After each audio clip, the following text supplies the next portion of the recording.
everyone. So this is my June wrap-up of the books that I ended up reading. Now, the first books that I ended up reading for this month, I ended up making a Patreon vlog. So if anybody wants to check out that vlog, I'll put the thumbnail here.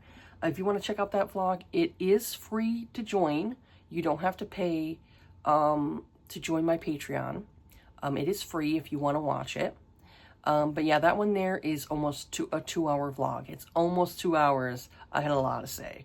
Because those books there had all to do with like a lot of like religion to them. So I would say like if you're not really a religious person or you don't like religion at all, these books might irritate you because the main focal point of the storyline has to do with these girls who grew up with their father who's a pastor and all of the things that they dealt with. So I did like the books. I did enjoy them. But yeah, you can go in, if you want to check out that Patreon vlog, it is up on my Patreon. So, the next book I ended up reading this month is When We Burn by Kristen Proby. Now, I decided to delve into this one instead of start from the beginning of her like other series, because their other series is what's it called again? The Wilds of Montana is like the series before this, and I didn't want to delve into that whole series. I just didn't feel like it. So I decided to go into this one here, and this is the Blackwells of Montana. Now, this has to do with these families. There's all these different families that live on these farms, and some of them are like enemies. Like the Lexingtons, that though Danny's in here, Danny Lexington, her father was a huge piece of donkey shit. This guy was a bastard. He treated his wife and kids horribly. He used to physically hurt them. So there's a lot of talk in here of child abuse, and so it can be very triggering in here. That's one of the content warnings that I would say in here is there is a lot of for her PTSD and talk of like how their father was when they were little. Her brother Holden, he was the eldest, and he's the one that who defended them a lot and protected them a lot. So he was basically like almost like a father to them, you know. Their mother died years ago, and so we have Danny, who's very shy, and she's a bit plus size, and she's a twin. Her sister's, I think, plus size too. And then we have the character of Bridger Blackwell, and he's the Blackwells that lived next door to the Lexingtons, and they were the ones that were kind of like their safe space. So anytime the father would go on these like rants and stuff like that and just be really nasty, obviously go on drunk benders and shit, you know, they would go to the Blackwells, and the Blackwells were like almost like a second family to them. They protected them. One thing I would say is like, how come CPS was not called on that motherfucker multiple times? You know, why would you be the type of people where you would allow this fucker to do that to them? I would put hands on that man. I would put hands on that man. You know? Because, I mean, you would see different stuff. You know, kids act a certain way, and you could tell that there's abuse in the family. They act a certain way. I would throw hands at that man. There's no way for years I could live across from my neighbors and not say something and not do something. No. No. I would find a way. I would find a way to get back at that fucker. So yeah, this here, you know, is, like I said, if you dealt with child abuse, it might be triggering for you because it talks about that, you know, how much of a fucker he was, the things that he did to them and animals. This guy was definitely a psychopath. So this is basically like an age gap. He's a little bit older than her, not much, but maybe like by 3 or 4 years. And it's friends to lovers, and then also he's a single dad. So Danny, she moves back home after how many years she went to college, you know, elsewhere. I don't blame her. If you live in a domestic abuse household, you want to get the fuck out as soon as possible. So I don't blame her at all for leaving, you know? So now that her horrible father is deceased, rotten piss, motherfucker, rotten piss.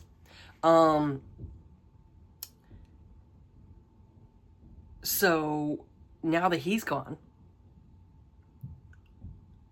she comes back, and she's going to be a teacher at the school.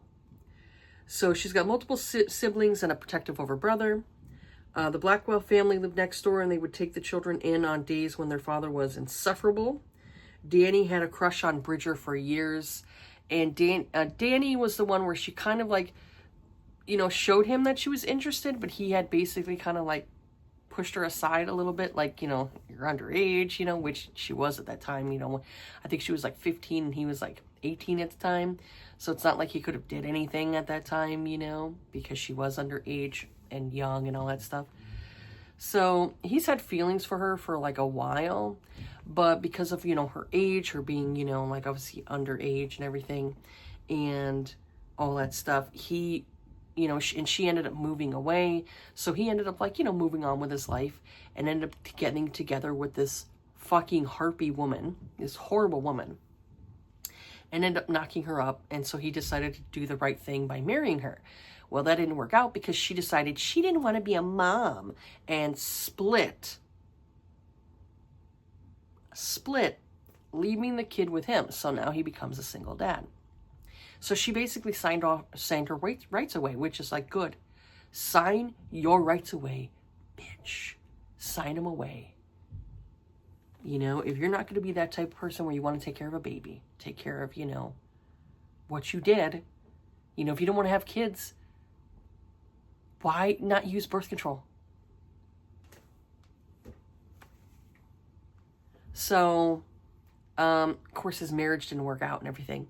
So it's basically like a friends to lovers type of thing where his daughter would just, she's a cute little thing, you know. Oh, what was the daughter's name? Did I put her down? I did not. Birdie, that's what it is. Birdie. Her name's Birdie, which I think is such a cute name. It honestly is. I'm like, oh my God, that's adorable. I love that name. Birdie. It's so cute. She was adorable. She was cute as a button. She was 5. And so Danny befriends Birdie. And so, you know, she's like, oh, you're going to be in my class. And she's so sweet. She was so good to that baby. So good to her. I loved the relationship between Birdie and Danny, you know. You could tell Birdie very much wanted to have a mommy, you know.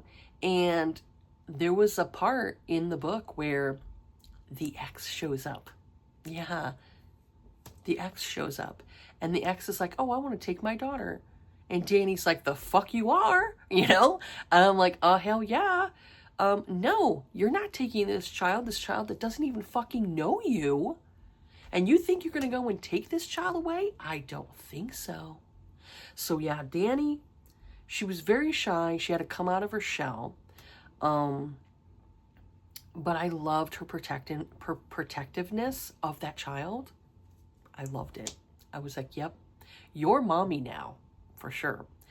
And he definitely needed extra help because he was doing it all on his own. And he was a firefighter. So, you know, there's days that he has to be away from his daughter, you know, for like how many hours and everything like that. Have babysitters watching her.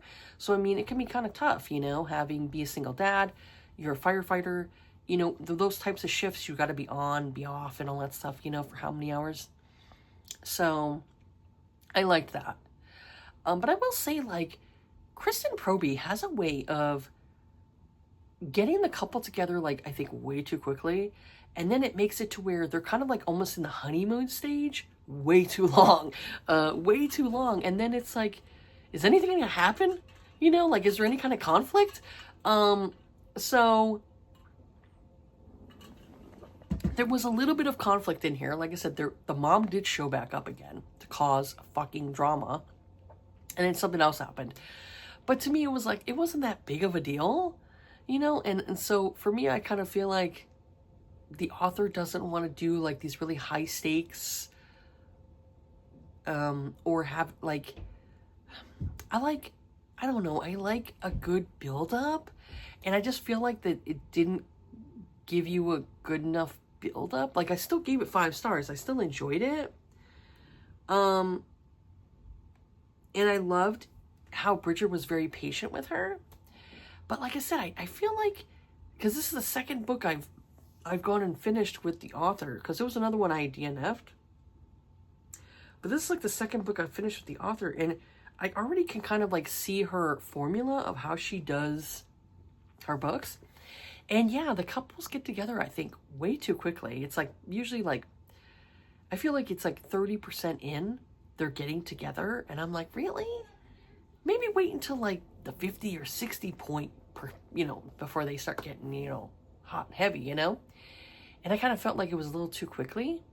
And then they're kind of in that honeymoon stage for like far too long. And then they had like a slight, like I said, there was a slight conflict, which was resolved fairly quickly.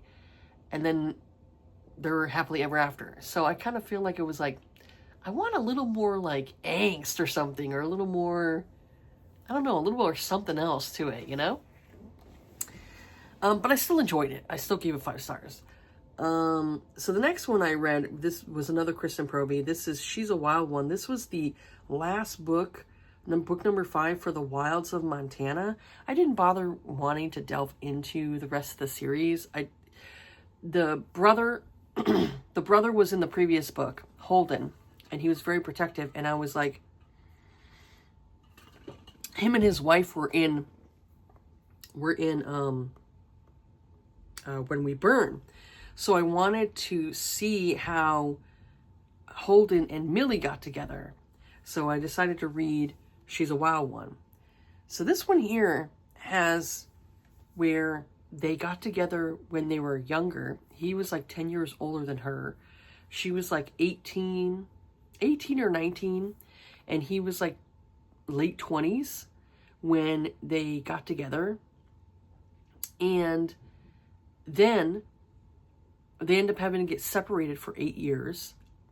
Come to find out, the reason why they ended up being separated is because his father, like I said, is a bastard. Rest in piss.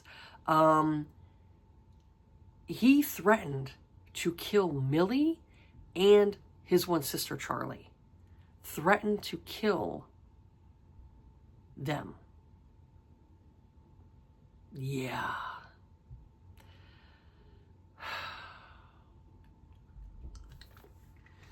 In a way, I'm like, I understand why he kept his distance, but it's like, dude.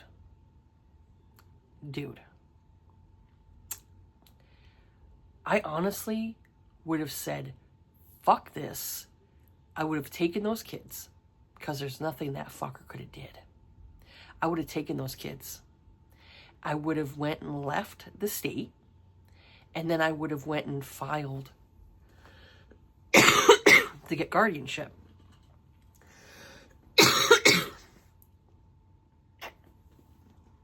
I would have filed for guardianship, even though he would have been like, oh, you kidnapped, you know, like, they're family, you know? I would have found a way to keep those kids away from him and Millie, and then I would have informed the Wilds, like, hey, my dad's crazy, he threatened, blah, blah, blah. Be careful. I would have did that. I mean, if you love somebody so much, leave the fucking state. Leave the state, take off, you know? Give it time. Give it time. and, you know, file all the police reports, do all this stuff. Let people investigate. Let people investigate. It gives you time, you know? Gives you time. I know people were like, oh, the laws and everything. No, I would have not gone 8 years without this person if I truly loved them, you know? So that one there, like I said, it's more like a second chance marriage of convenience. That's what he said. But these two characters, that again, got together way too quickly, you know, because for years she hated him because, you know, he broke her heart and everything. And, you know, he still, like, would give her flowers and do different things like that. And I'm like, you're just playing, like, emotional games with her, man. So, of course, his father finally croaks, to where he's like, well, I need to take care of my sisters, but the will basically had it to where the girls wouldn't get anything unless he went and got married. But the stupid fucker, this guy was so dumb. That's why I'm like, you know what? You could have just taken those kids and just split, you know? This fucker was so dumb. He didn't stipulate who Holden has to marry. So I'm like, don't you think that he's going to go and marry the woman that he's loved for years? Shows you, you stupid fuck. So, that's basically what he did. He ended up asking Millie to marry him. She agreed, you know, because they're like, oh, well, to help out his sisters. And it was like shortly after that they were together as a couple. And so I was like, there really wasn't much, like, you know, like I said, there's really not much conflict, you know, there's really not much to keep the story going once it happened, you know. It was like, oh, boom, they're together. And I'm like, okay. Like I said, I still like the story, but I do feel like the author gets the couples together, like, way too quickly, you know? And then they're in that honeymoon stage, like, for a long time. Most of the book, it's honeymoon stage. And then finally you have a little bit of conflict. Like, there was a little bit of conflict in here where, a little bit of conflict in here where, she falls in a hole and they're trying to find her. And come to find out, his father was the one that dug the fucking hole. Because he wanted the Wilds, the people that live next door that he fucking hated, you know, he wanted them to fall in the hole. And I'm like, this guy was a fucking bastard. Just absolute horrible person. And I'm like, you're telling me that you couldn't have caught him on something and got this guy in jail? You know, photographic evidence, man. Take photographs of every bruise you have. You could have taken it to the police and said, this is a history of our father beating us, of our father hurting us. Their mother died because of the father. The father pushed her down the stairs. And I kind of look at him like, your mother was killed. Your father pushed your mother down the stairs. You couldn't have stood up to... I'm sorry, but, like, you couldn't have stood up to your father and got that fucker in jail? Had him go to prison for murder? It just, I don't know, it made Holden look weak. I'm sorry, it just made him look weak.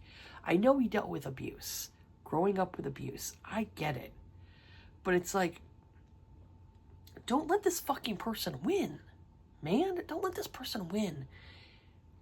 Fight back. Fight back. You know,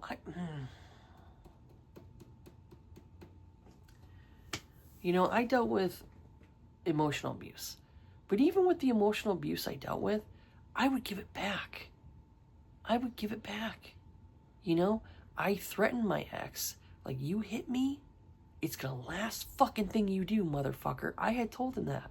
when we're in a relationship, you know, there were times that I had to sleep in a separate room from him because I feared he was going to, you know, put his hands around my neck when I was sleeping.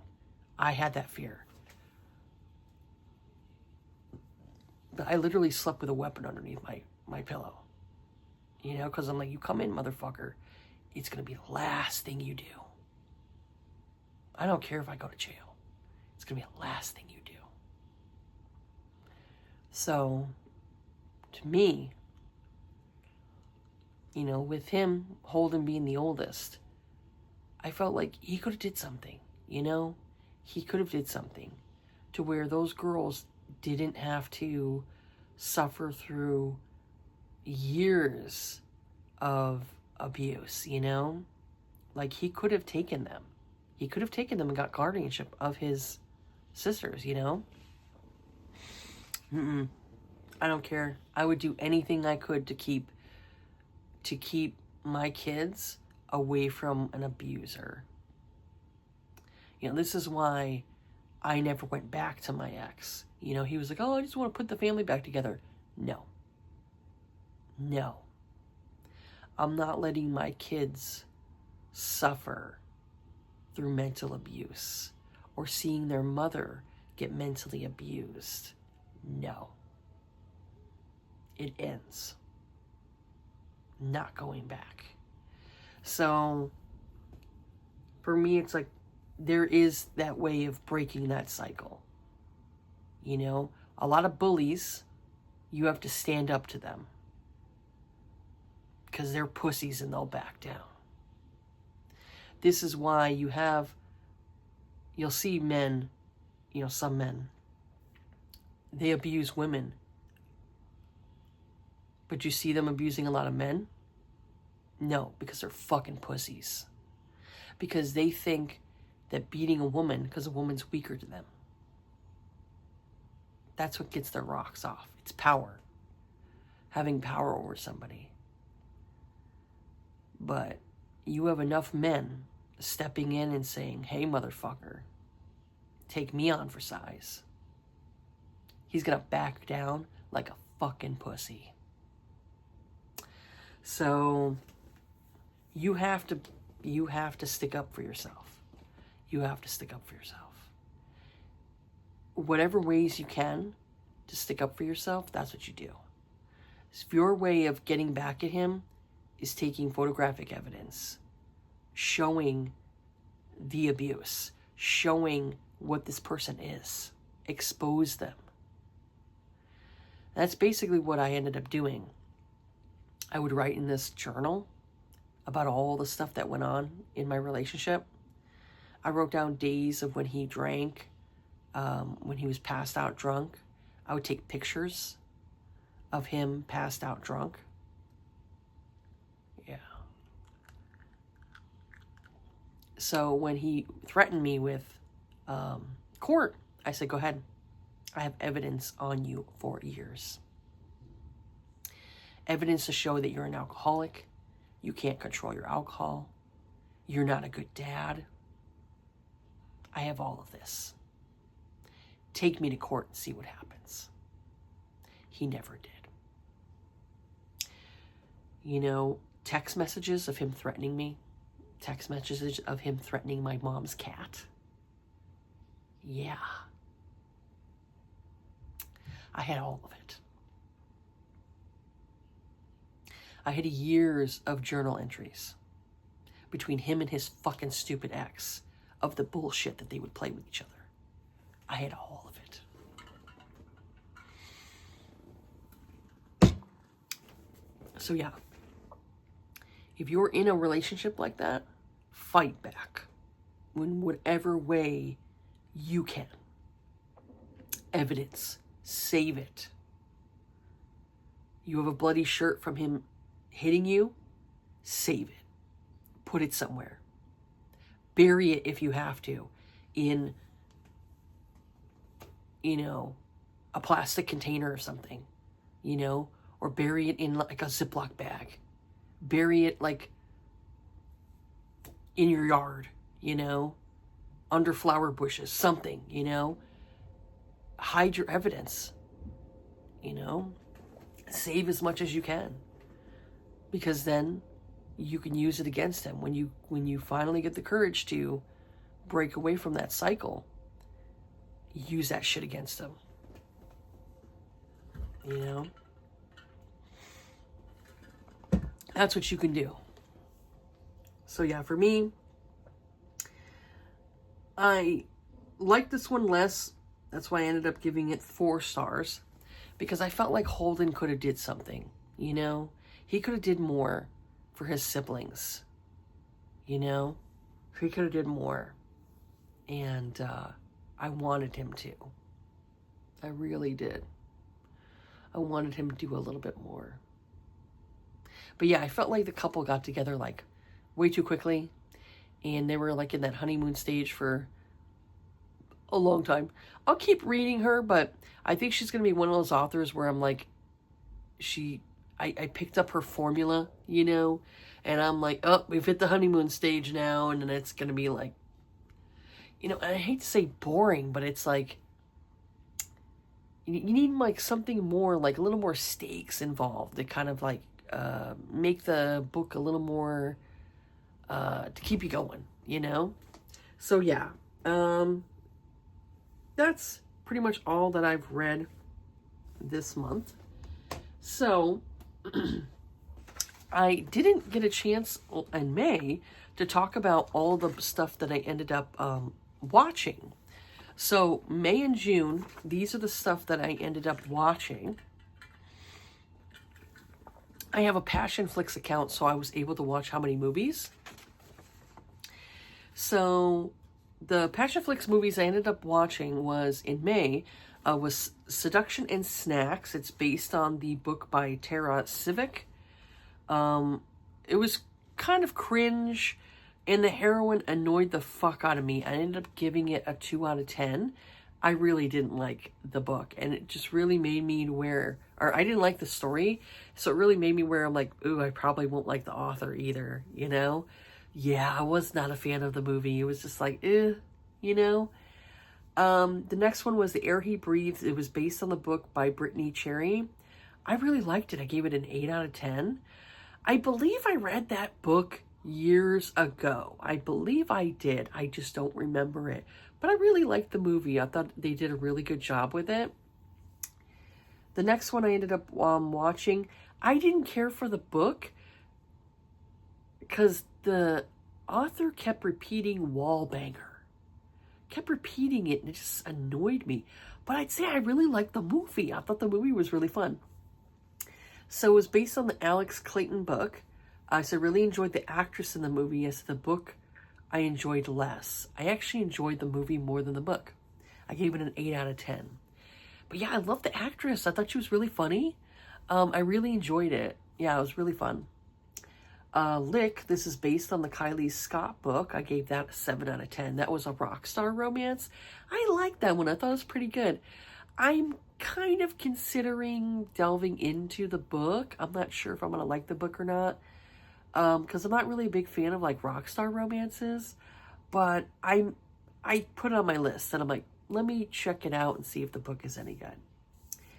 And then it was The Matchmaker's Playbook based on the Rachel Van Dyken book. It was okay.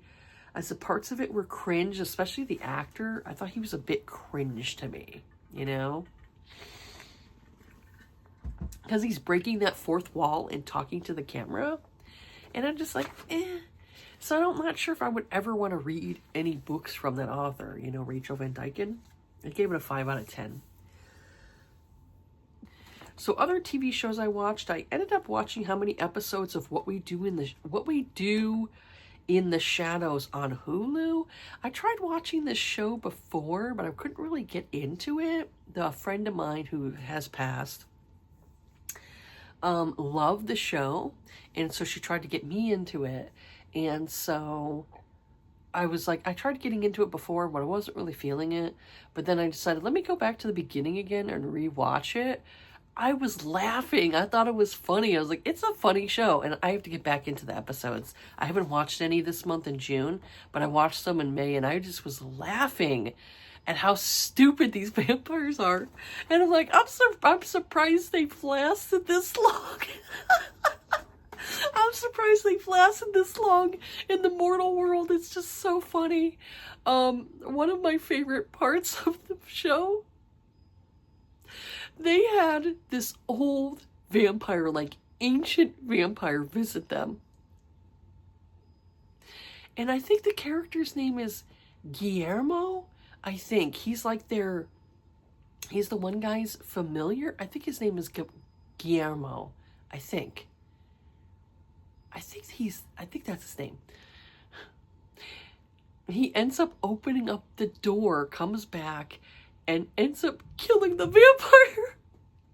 The vampire hits the sun and just poof. I started laughing, hysterical. Come to find out, he looks up his heritage. He's a part of the Van Helsings. So he's actually a part of vampire killers. It is so funny. I started laughing. And I love the female character in the show. She's so funny. She's so funny.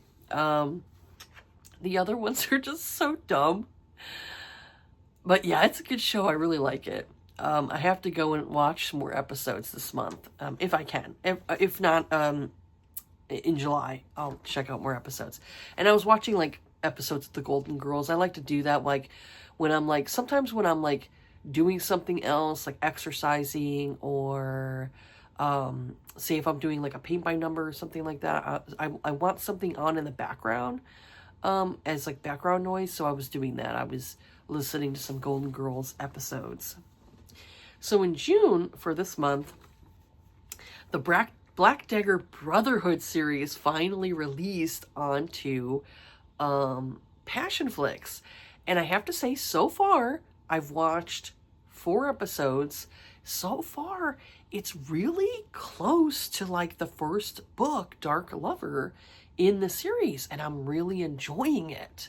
You know, even though it's one of those like companies where obviously they're not going to have like great special effects and all that stuff, because obviously they have a certain amount of money.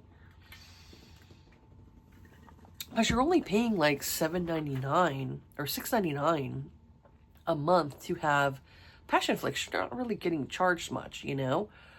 And I don't know how many people actually are watching the show, but I'm really enjoying it. I'm like, if you want to see the Black Dagger Brotherhood TV series, definitely check out the Passionflix one, because it is interesting. I thought it was pretty good. When I first saw the casting, I was like, ooh, I'm not sure I'm gonna like this. I'm enjoying it. I'm enjoying it. I am enjoying it. I watched Gabriel's Inferno. It was based on the book series by Sylvain Reynard.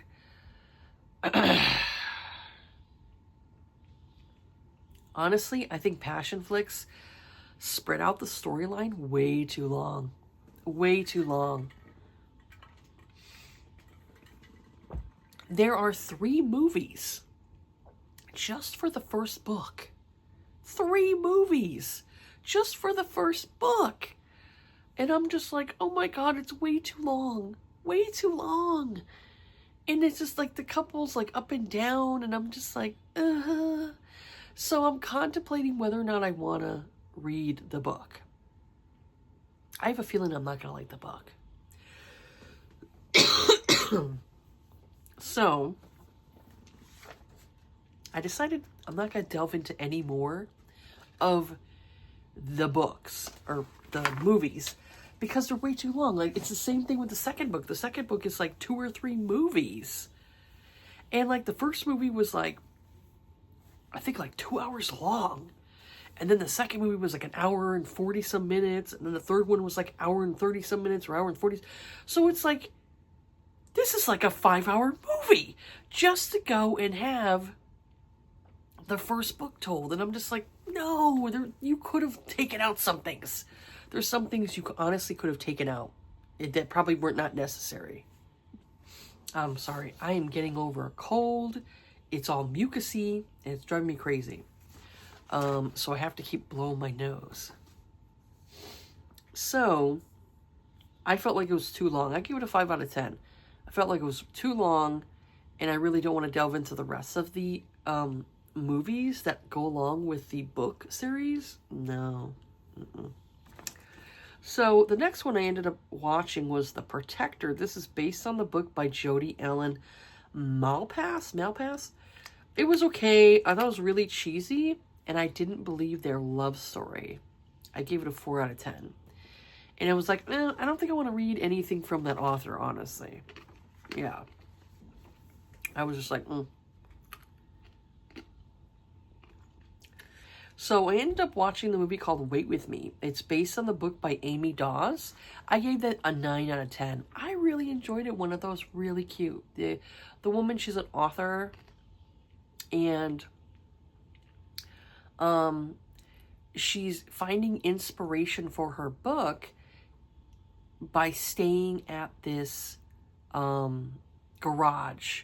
And so the guy who works there, who's an auto mechanic, he ends up seeing her and catching her, and they end up starting up a relationship. It was really sweet. I really liked it. I thought it was really cute. And then we had Tangled, so I ended up watching that one. It's based on the book by Emma Chase. I gave it a 7 out of 10. Again, I don't like I don't like that fourth wall break. It really made the hero look like a douchebag. It really made him look like a douche. Just this guy who was a Lothario ends up falling for this woman at his job. And I was like, dude, I just don't see it. I just didn't see it with this guy. And then I'm like, he slept with how many women? Okay. Yeah, it was okay. I wasn't really a big fan of it. It was all right. Like I said, I enjoyed it, but I really wasn't really a big fan of the hero.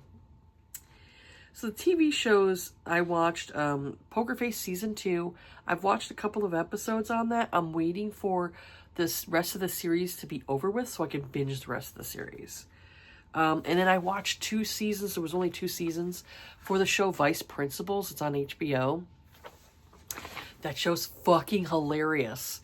It was so funny. Danny McBride and Walton Goggins. I don't know if anybody knows this, but I am a huge Walton Goggins fan. I fucking love that guy. He is so funny.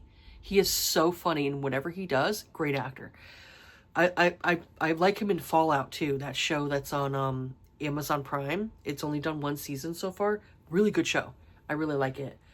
But he's fucking hilarious. Whatever he does, whether he's doing like, he was in The Hateful Eight, fucking loved him in there. Loved him in The Hateful Eight, that's a Quentin Tarantino film. And anything that he's been in, like he was in a movie called American Ultra, played a psycho in there, loved him in there. But he's a great actor. I first was introduced to him. Now, I kind of watched Justified, but I really didn't get into it. So people will say, like, oh, you may know him from Justified. But I never really got into Justified that much. But I knew he was in there. That's another show I need to watch, is Justified. Go back and watch the old episodes. But I first was introduced to Walton Goggins, like, really got into, like, his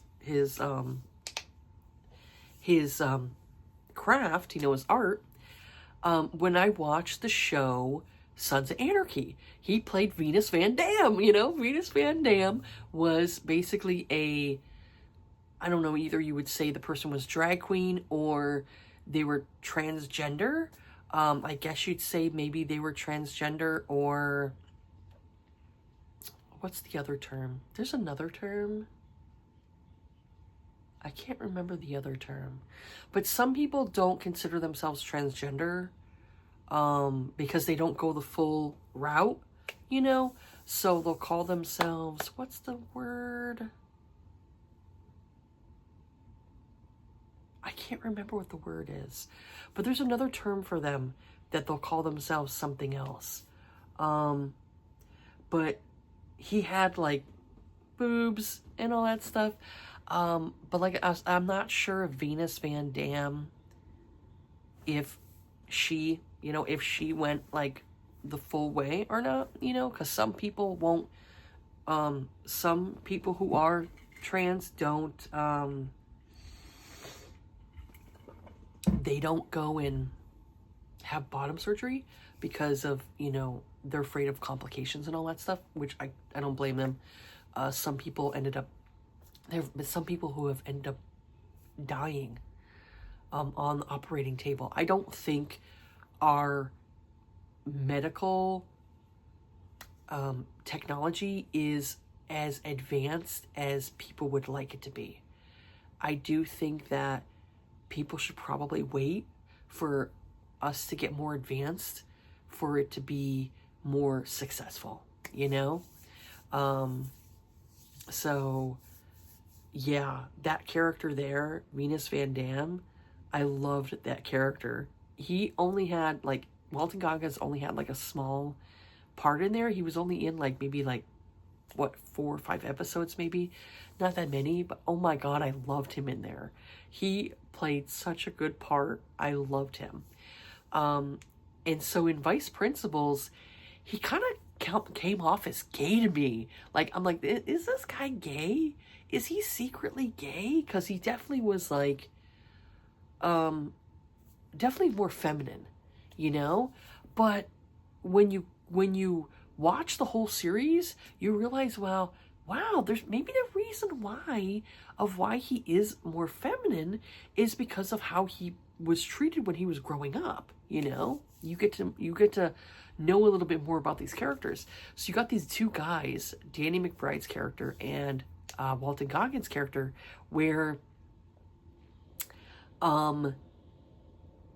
they're vying for the the principal's job. And so right now they're like, I think one of them is a vice principal. And so they're both vying for the job of principal. And so they decide to ruin this new woman that comes in, decide to ruin her fucking life. They are horrible people. They're fucking horrible people. They basically ruined this woman's life to the point where, her house is burned down. Oh my god, all this stuff that they did. And then there ends up being like this other storyline attached to it, because at the end something happens in the first season, and then the second season has this other storyline going along, and it was a really good show. I can understand though why Danny McBride decided to only do 2 seasons. He said that he only likes to keep shows around for a certain point because he feels like some people, like, they overdo it and the show becomes like lame and just, boring and shit. So he said he didn't want to do like a lot of seasons for that show. So he only did 2 seasons for it. And man, it was good. I thought it did really well. But yeah, I really, really enjoyed that one a lot. I really enjoyed that show. It was good. I love the ending. It was really good. But yeah, I love Walton Goggins no matter what he does. He's a favorite actor of mine. I love him. And like, he's just so funny. He's so funny. And I like when he works with Danny McBride too. I need to, since I finished off Vice Principals, I need to delve back into The Righteous Gemstones, because I was watching them. I watched the first season. I need to finish off the rest of the seasons because he had finished off that show too. So I want to finish off the rest of those seasons and finish that out, because it's about this family of, like, they're basically like these religious people, and they're really shit people. It kind of remind me of like, kind of think of it as,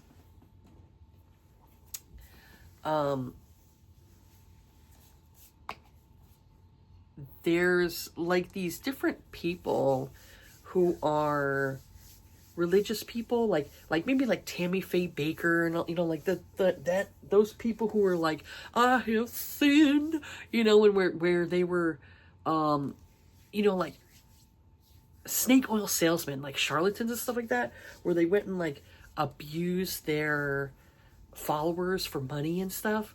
Kind of like remind me of like Joel Osteen, you know, it reminds me of him. Because I'm sorry, I don't like Joel Osteen. I don't like him. I don't care, you know, like if you're a religious person and you like that man, good for you, but he is a fucking charlatan. I can't stand that guy.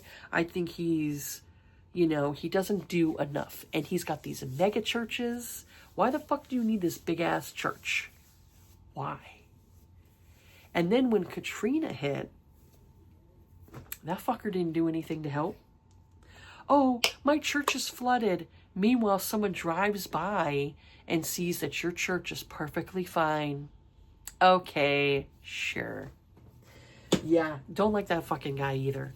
So, the Righteous Gemstones, they're basically making fun of all these people. Of all these people who are these charlatans that get all this money from their followers, you know, and they have these big mega churches and shit. So these are like, this is like the scumbag side of religion that I fucking hate. So, yeah, it's funny. And they're really dumb too. And Walton Goggins is in there playing an old man. And so he's playing Uncle Baby Billy. And so he's fucking hilarious. And so I need to finish off that show too. I need to finish off that one there. And go from there. But yeah, that's what I've read so far. That's what I've watched so far this month. I'm hoping I can kind of get into like the Righteous Gemstones in July. I'm hoping I can do that. But I want to continue watching the Black Dagger Brotherhood. I've been really enjoying that. And try to get into some other TV shows. So I've been really trying not to like push myself to read a whole ton of books like within the month. I've been trying to like watch more stuff lately. Probably because, you know, it's summer break too. And I want to, you know, kind of like have a break where I'm like chilling out. I'm not really doing like a lot. You know, taking my kids out places and all that stuff so they're not getting bored. I'm trying to get over this freaking cold so I can go out and do other stuff with my kids, you know, so they're not completely bored summer break. But yeah, I'm really just trying to do that. But yeah, I'm taking it slow when it comes to books lately. And my current read is an Amy Dawes book. I'm currently reading this. So I'm taking it slowly with that one. But yeah, I'm hoping like next month I can get into some really interesting ones that I ended up borrowing from Kindle Unlimited. They had some really interesting covers. Like I was getting like recommended some stuff on Amazon where I'm like, ooh, that looks good. That looks good. So I'm hoping I can kind of get into those books next month. So we'll see. We will see. But yeah, that's it for this one here. I'd say I had a pretty good month, especially for watching. But yeah, that's it for this one here. Have yourselves a good day. Take care of yourselves. Be kind to each other. And I'll see you all on the next video. All right. Bye.